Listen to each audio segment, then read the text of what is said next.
দীর্ঘ ১৫০ বছরেরও বেশি সময় ধরে যুক্তরাষ্ট্রের সংবিধানের ১৪তম সংশোধনী অনুযায়ী দেশটিতে জন্মগ্রহণকারী যে কেউই মার্কিন নাগরিক। সংশোধনীর ভাষায় কোনো দেশের কূটনীতিক এবং সামরিক বাহিনীর সদস্যের সন্তান ছাড়া যুক্তরাষ্ট্রে জন্মগ্রহণকারী যে কেউই দেশটির নাগরিক।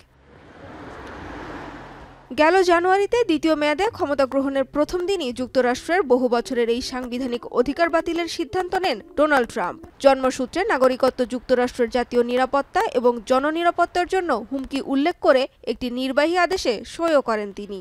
We can now promptly file to proceed with numerous policies that have been wrongly enjoined on a nationwide basis. And some of the cases we're talking about would be ending birthright citizenship, which now comes to the fore. That was meant for the babies of slaves. It wasn't meant for people trying to scam the system and come into the country on a vacation. ট্রাম্পের সেই নির্বাহী আদেশ অনুযায়ী যুক্তরাষ্ট্রে অবৈধভাবে বসবাসকারী কিংবা পর্যটন ভিসায় দেশটিতে গিয়ে কেউ যদি সন্তান জন্ম দেয় তাহলে সে মার্কিন নাগরিকত্ব পাবে না। নিম্ন আদালতে একাধিকবার এটি খারিজ হয়েছে। অনেক বিচারক এই আদেশকে সংবিধানের লঙ্ঘন উল্লেখ করলে সুপ্রিম কোর্টের দ্বারস্থ হন ট্রাম্প। এবার এ বিষয়ে চূড়ান্ত সিদ্ধান্ত নিতে যাচ্ছে দেশটির সর্বোচ্চ আদালত। তবে কোর্টের শুনানি শুরুর তারিখ এখনও নির্ধারণ হয়নি। আদালতের রায়ের ঘোষণা আসতে কয়েক মাস সময় লেগে যেতে পারে। আদালতের সিদ্ধান্ত যাই হোক না কেন, ট্রাম্পের কঠোর অভিবাসন নীতি মার্কিন নাগরিকত্ব পাওয়ার ওপর বড় প্রভাব ফেলবে বলে মনে করছেন অনেকেই। জন্মগত নাগরিকত্বের নিয়ম বাতিলের চেষ্টার পাশাপাশি যুক্তরাষ্ট্রে ভ্রমণ তালিকার নিষিদ্ধ দেশের সংখ্যা বাড়ানোর পরিকল্পনাও রয়েছে ট্রাম্প প্রশাসনের।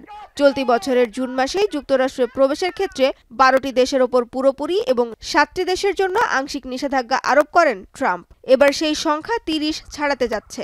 মার্কিন গণমাধ্যম ফক্স নিউজের দ্য ইনগ্রাহাম অ্যাঙ্গেল টক শোতে প্রেসিডেন্টের এমন পরিকল্পনার কথা জানান দেশটির হোমল্যান্ড সিকিউরিটি বিভাগের secretary Kristi Noem. It's over 30, and the president is continuing to evaluate countries. Listen, if they don't have a stable government there, if they don't have a country that can sustain itself and tell us who those individuals are and help us vet them, why should we allow people from that country to come here to the United States?